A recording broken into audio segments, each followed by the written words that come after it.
Okay, so I will give you a presentation about Earth observation activities in ESA, with a particular focus on agriculture. But I give a bit more general introduction to the satellites that we have. I think, yeah.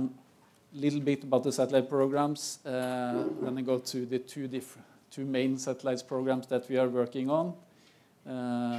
Data access. Then I will talk about what we are doing in order to promote the use of the data once you have got access to them. And then I will end with some opportunities for you to collaborate with us. So ESA is basically working on 3 different types of satellite families.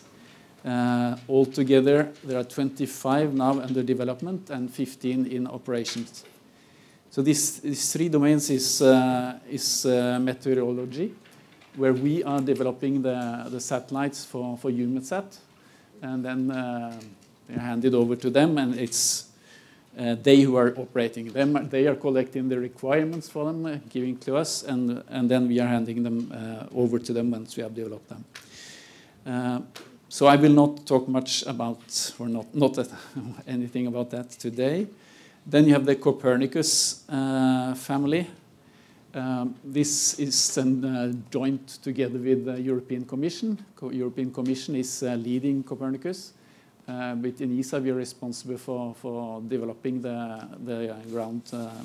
space segment, and we are partly operating it together with EUMETSAT.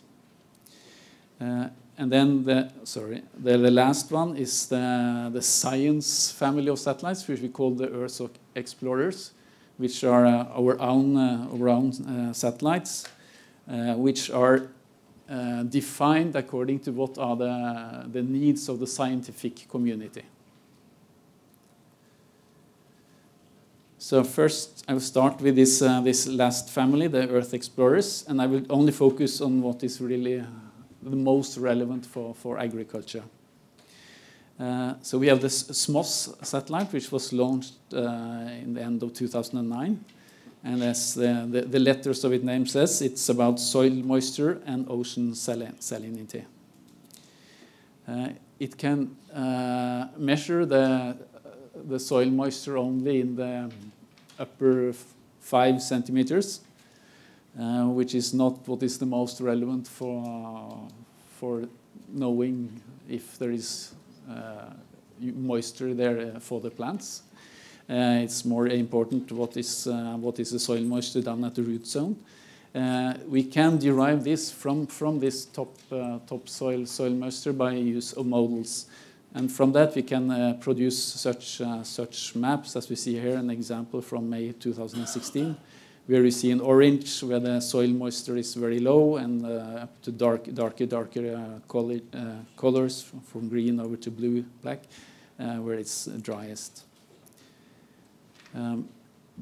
We can also produce maps like this, where you can, or so a kind of animation where you can follow the evaluation of the soil moisture here in Africa, where we can see it over six years. So you can see how it's evolving the soil moisture with the seasons, and this can then be used to try to anticipate when there will be reduced yields and danger or risk for famine.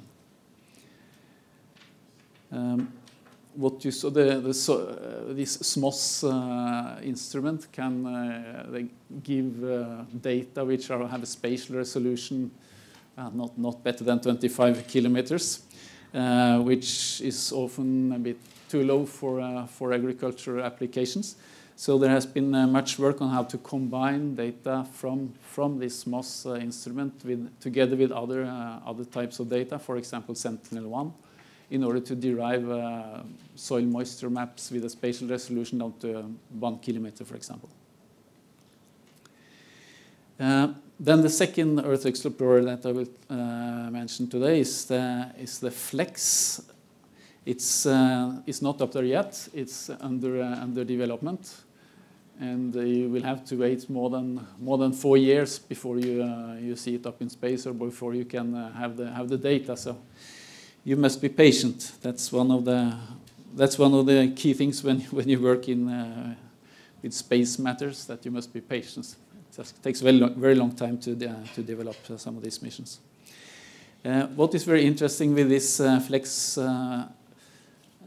mission is that the instruments, the spectrometers, will measure the fluorescence signal, which is linked to the photosynthetic activity of the vegetation, and it means that when the vegetation is under stress, the photosynthetic activity will suffer from it, and this is then what we will try to identify with the data from this satellite.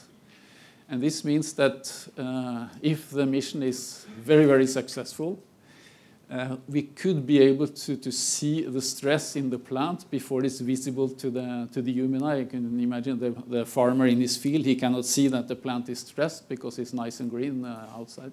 But inside it's suffering, and this is what we could see with FLEX. Of course, it's a very challenging mission, and if we don't know, all these Earth Explorers are very innovative missions where we are not sure about the results. We are quite confident that we will get the results, but if it will be as good as we hope, that's uncertain.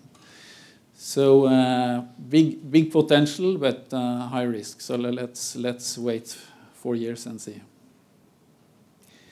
Then I move to the Copernicus program, which is really the operational program, together with the European Commission, as I said, and other, the member states, the European Union, also UMSET, as I mentioned, ECMWF, EU agencies, Mercator Ocean, are all involved in Copernicus, which deals not only about developing and operating satellites, but also making something out of it. They have developed these 6 different services that you can see.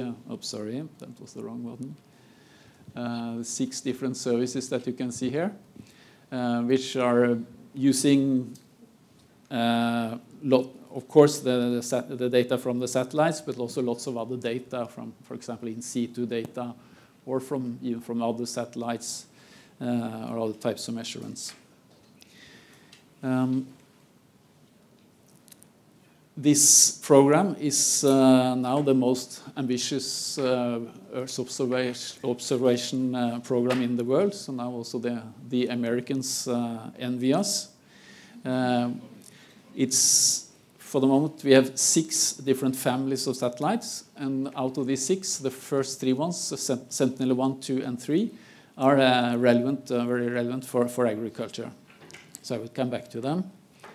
But first of all, say that all these Sentinels produce a huge amount of data. Every day they produce 15 terabytes of data, and then people are downloading them several times, so it means 150 terabytes are disseminated each day. So it means that we are in another world than we were a few years ago, and this comes with, of course, with huge benefits to have so much good data that we can try to extract information from. But it also comes with lots of challenges.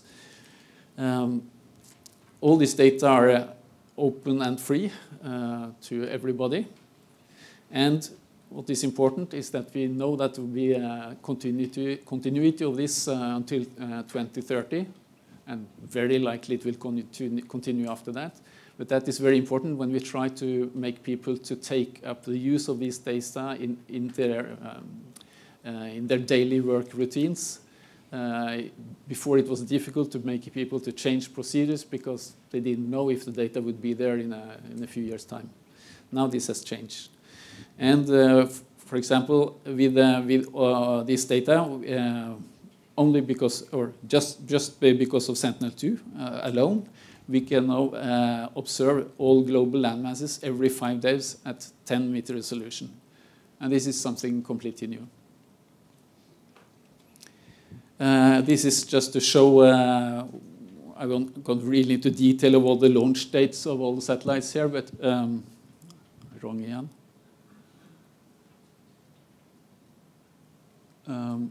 But you see that for the Sentinel-1, we have already launched 2. The green ones are launched. And then from 2022, again, we will launch 2 other ones. Hopefully, this one, they are required that they should last at least 7 years. So at least until these are up. But hopefully, they will last much longer so that we will have four satellites at the same time. So you get even better coverage than we have today. So it's Sentinel-1, Sentinel-2, and Sentinel-3. We have already launched the 2 first ones. So these are the existing ones. So those are really planned to be launched. And here comes what we call the Copernicus 2.0, or the new Sentinel candidates. We have 6 new candidates, where there are studies that are ongoing for them, and we hope that there will be enough resources to develop them all, but that's something to be seen. Out of these 6, the 3 on the right, I'm terrible with this one. The 3 on the right side are all very relevant also for agriculture. So the first one is land surface temperature monitoring, where we are going down to a space. I mean, we have land surface temperature measurement today also with Sentinel-3, but then we're more at 500 meter resolution, and here we're talking about 50 meter resolution. So that's of course for agriculture applications it can be much more interesting. Also a mission, hyperspectral imaging mission, which can give us much more information than you can get out of the 13 bands of a Sentinel for one single scene, I mean. So that will be very interesting, and also especially to combine them. And also another SAR mission. We had the Sentinel-1, which is a synthetic aperture radar mission also, which is what we call the C-band, 5 centimeter wavelength approximately, which L-band is more in the order of 20 centimeters. So it penetrates trees and vegetations more than the C-band. So these 3 will be, hopefully they will all 6 be there, and we can enjoy this 3 for doing agricultural applications. So as I said, Sentinel data, free, full, and open, long-term and continuity. Where can you get them? You can get them on the Science Hub, what we call now the Copernicus Open Access Hub, where you can just go to the address that you can see on the top here, and click on the Open Hub and get access to the data. You can get into an environment like this where you can then search for the data that you need. I mentioned that all this data gives some new challenges, and that's why this way of distributing data, as I showed you now with this Open Access Hub, that you go there and you download the data to your computer, it starts to be cumbersome because there is lots of data to download, so it takes a lot of time, big data to manage. So we are also started thinking about new ways to make access to the data. One of these initiatives is the DIAS, the Data and Information Access Services, which we are doing together with the European Commission, where we have these 5 different teams who are providing each of them one DIAS service. From there, you get access to data on a platform, and you can download the data, but the useful thing with this is that you can process your data on the platform. You have the computing resources in the cloud there directly where the data are, and you can process them there. So that's a kind of new paradigm for making access to data. In addition, we had this initiative in ESA, what we call the thematic exploitation platform, that takes it one more step in a way with respect to the DIAS, in the sense that here we, for each thematic domain, I will come back to the food security one, you will find you will find the different Sentinel data, you will find other satellite data, but you will also find particular tools for deriving agriculture-related information. And also you will find other types of data that you could need for agriculture application, for example, with soil data or meteo data. So that's another kind of step towards users. Also mentioned that in addition to the ESA data, the Copernicus data, you can also get from ESA some other types of data where we have agreements with other satellite data providers, what we call these third-party missions. That can be interesting also for agriculture applications, maybe very high-resolution data, for example, that can be used, for example, for validation, supporting validation, etc. So for this, there is you will get access to the slides later, so you can see all these web addresses where you can find information about this, and search for the data that you're interested in and see how really the procedures for getting them. All these three for that. So then I go to a next chapter, what we are doing to promote the use of the data once you get access to the data. For this, we have different activities within a program, Earth observation program element that we call EU Science for Society. We are doing scientific exploitation. We are working on pioneering new applications together with the public sector. We are trying to work together with development banks and development agencies to see how we can mainstream Earth observation into their activities, so help for the sustainable development. And we are working together with the industry to help stimulate their growth with different activities. And also supporting all of this, we are doing this Earth observation exploitation platforms, as I mentioned, with, for example, with these thematic ones.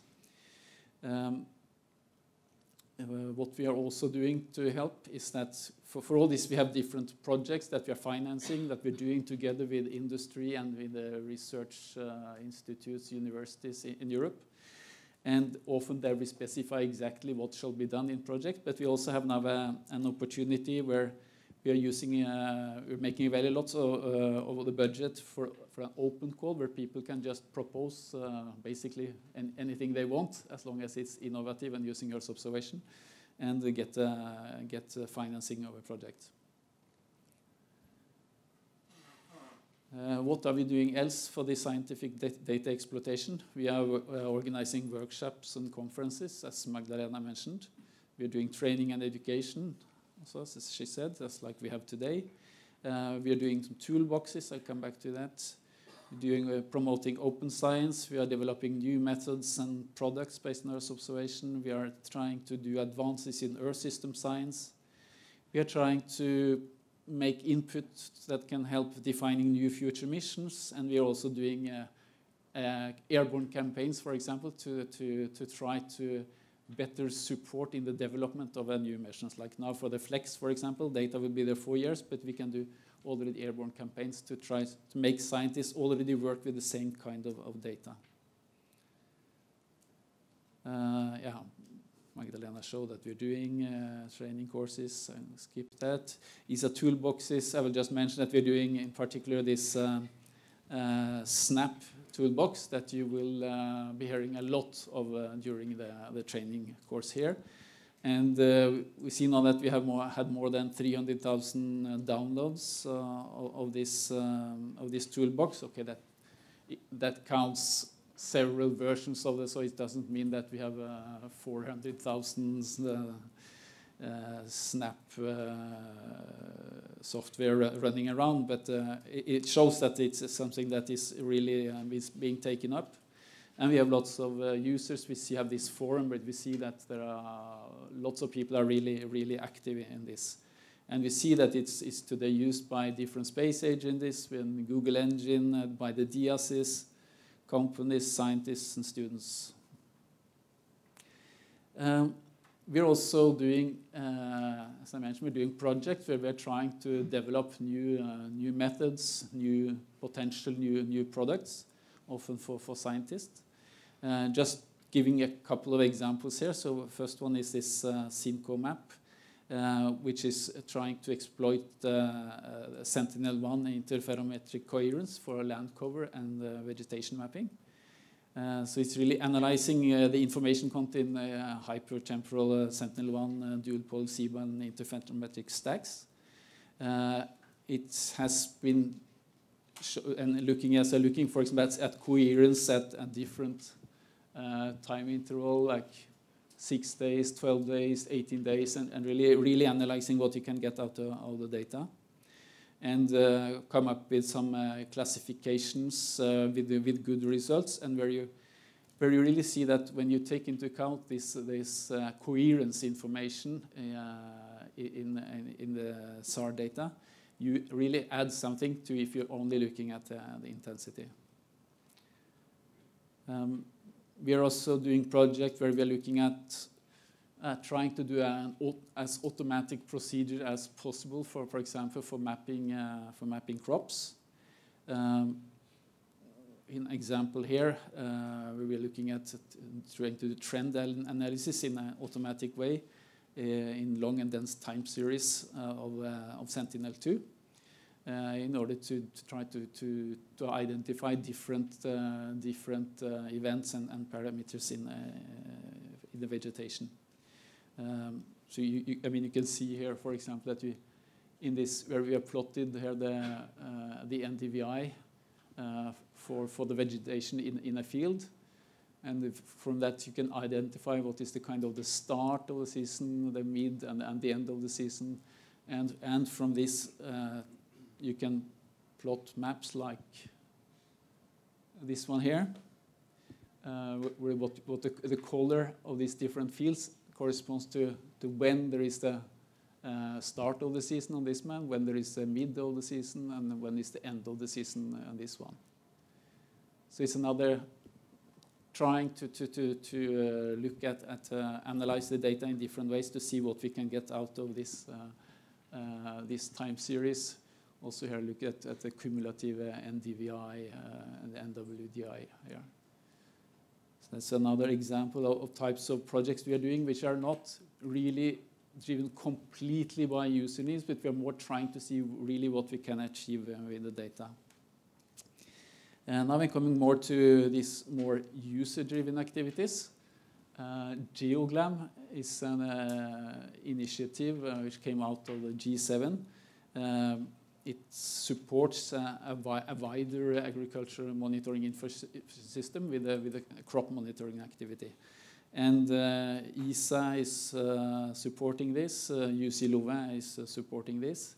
One example of a project that has been done, financed by ESA, is this about rice monitoring in Vietnam, where we can follow with our Sentinel-1, where we now can get acquisition every 6 days. We can really follow the different maturation stages of the rice. And also at the end, we are then able to compute the area of cultivated rice much earlier than the government would have been able to do up to now. And we saw, for example, here, and there's an example that we could map it in 2016, compare it with a similar mapping in 2015, and we saw that was a loss in 16.5% of the rice area. So probably due to El Nino. And these results were well in line with what other estimates that came out much later by other agencies. Another example, contribution to Geoglom, was a Sent2Agri project that probably Pierre will talk about because he was leading it, where one of the things that were done was to produce crop maps, and from crop mask and crop maps, and also from this it was possible then to derive the national statistics about the crops. like for example on different county level. So from this, there's a new project starting now, Send for Stat, where again Pierre is key. So I think we will hear more about it from Pierre. It's really about using, of course, these results from the other project, but working really together with the national statistical offices and see how we can combine this information together with information they have, for example, from service that they're doing in the field. Send for Cap is another one.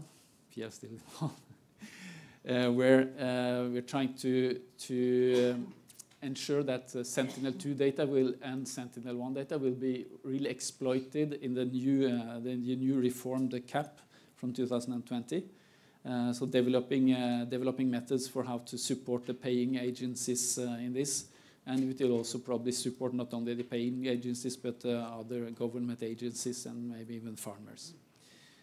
Another example, we are working together with the industry, I said, to try to support them. Here is a study where we are working together with several insurance companies. So in particular, hail insurance in Austria, Switzerland, Germany. So okay, they're more general agriculture insurance. And looking at everything they are doing in all their different activities and try to identify each element where we could provide a benefit with Earth observation. And then helping them to set that in, put that in place afterwards. Platforms, I mentioned these thematic exploitation platforms. So food security one is about especially agriculture, but also aquaculture. So it's having all the data, Sentinel data, special tools, ICT in one place, and the benefits. So as users, both farmers, industry agencies, and scientists, they can access it with an expert interface where they have access to all the different tools inside and make the products then from it themselves, or they can get customized paid products and services also from this platform. This was just an example from the use of this platform for providing irrigation advice by simulating crop water demand. Also mentioned that outside our division and our department, there is another department which has what we call the Phi Lab, which are looking at a bit new way of doing things with respect to how we were doing it in ESA before. And they're looking in particular on very strongly on artificial intelligence, small satellites, Internet of Things. And they also have projects related to agriculture as this plugin, which is calling here, which try to include EU data streams and product services directly into existing customer workflows by using an API-based web service and providing them different types of information, but exclusively for potatoes in the Netherlands for the moment. At last, I just wanted to go back to this. I said that we have this open call.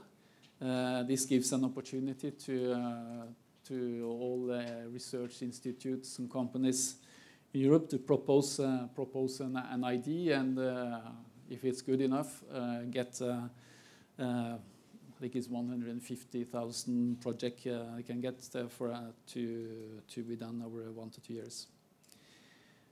So this is there every 3 months up to now. Maybe it will go every 4 months. There is this possibility.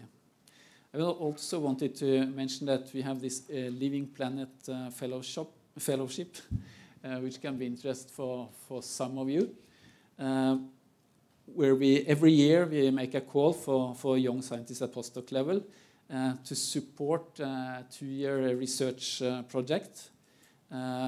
They can do it all in their lab where they already are, or they can come partly to a center in ESA.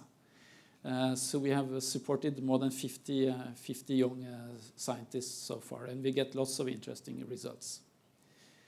And then last, I would just show that this is for the future. We are now defining how we are proposing to our member states a program for the years to come. And this is what we are proposing a new collaboration with the European Commission, the DG for Research on Earth System Science. We are trying to bring EU solutions for environmental threats and sustainable development. Artificial intelligence is a new focus element in this. We have started already a special initiative with different regions in Europe, geographical regions, so we will continue with that. And we will probably start up a new initiative called EU for Africa, which is both about helping with setting up cloud infrastructure, or making access to cloud infrastructure, and also for research collaboration between Europe and Africa. So thank you very much for your attention.